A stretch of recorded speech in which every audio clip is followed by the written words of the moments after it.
it was an awesome time. Alabama is so different, Clay, when you walk around this town, because the expectation of success and just knowing how great this program is, it's unlike any other vibe anywhere else you go, because there's no pent-up frustration. It's just the understanding that you have Nick Saban and you're going to have a chance to win a national title every year. It's so different. I don't think it's talked enough about, like, look, it's good to be good at football. Like, I wish, my team's always won football games, and certainly I've had plenty of time to deal with abject defeat over the last, generation or so, since the Titans were in the Super Bowl and since University of Tennessee won the national title, which, by the way, in retrospect, was such an insane embarrassment of riches to have happen bang bang like that. Yes. I'm not sure the Titans will ever be in the Super Bowl again in my Braves, life. Though. Did you? Well, Braves. Well, right here. But Clay's new on the Braves I know, train, but listen. he's with us now. But he's full in because Lincoln's all in. I'm his son. now a Braves fan, so that was great. But I don't think there's enough talk about the monster impact of Nick Saban on the University of Alabama, not football team. When the University of Alabama, when Nick Saban came in 2007, was sort of a sleepy Southern school that you went to if you were a decent student in the state of Alabama, right? Now, over half of the enrollment at the University of Alabama is out of state. Many of those people paying out of state tuition. The overall enrollment at the University of Alabama, I think, has either doubled or tripled since Nick Saban started here.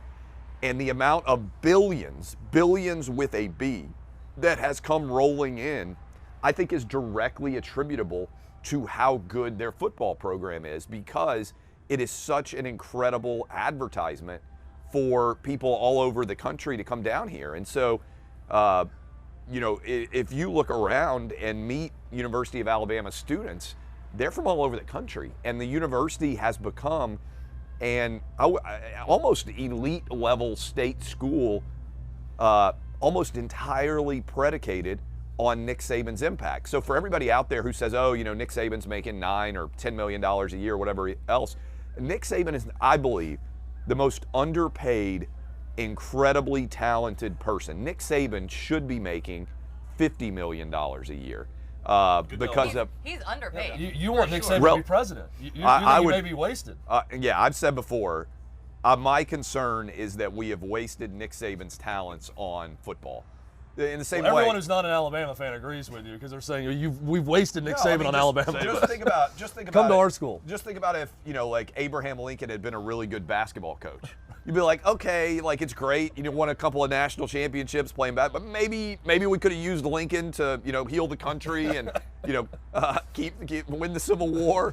Like, I feel like Saban, I feel like in some part of Saban has to be sitting around sometimes thinking that, like, as excellent as he is at football, I really do think you could apply his process to many different things. He's best friends with Joe Manchin, who is they grew up together, the West Virginia senator, who is basically the default president right now, right? Like, he's controlling what is going to happen with Joe Biden's agenda in the Senate.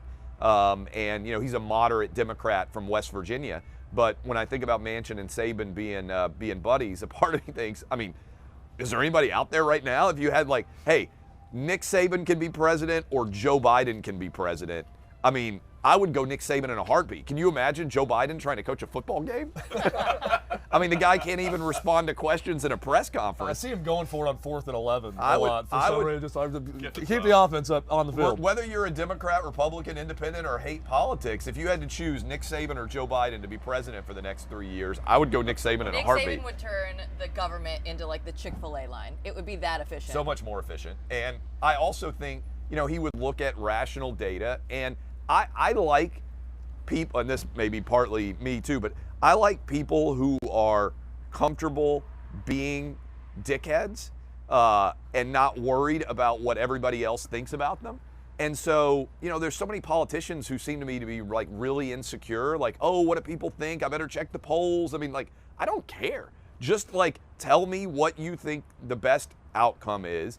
And if you're brusque or you're a little bit of a jerk, or like Nick Saban is in virtually every interview he does, it's because he doesn't suffer fools lightly. because he's really good at what he does. You've done a lot of those halftime interviews. Like, sometimes Nick Saban is a jerk in those interviews, but it's like, hey, I'm really good at this. I want to get to the locker room and, get my team better in the second half. And I kind of feel like that's what we need for the country. We need like a, coach who's like, all right, we've screwed up a lot of things in the last, the last decade or so. Let's just get in the locker room and let's redo this.